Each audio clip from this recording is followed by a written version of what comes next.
আসসালামু আলাইকুম। আজকে আমি আপনাদের সাথে মেয়োনিজ তৈরির রেসিপিটি শেয়ার করব। মেয়োনিজ তৈরিতে যা যা লাগে চলুন দেখে নিই।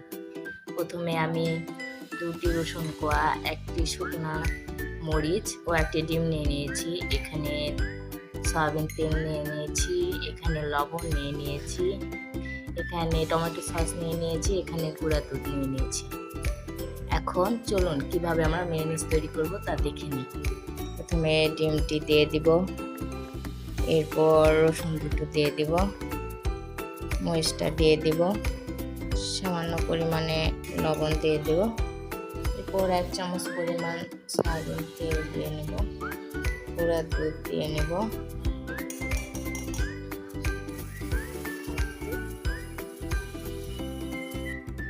এখন কিছুটা ব্লেন্ড করে নিয়েছি, 1 চামচ পরিমাণ টমেটো সস। এখন এর মধ্যে আমি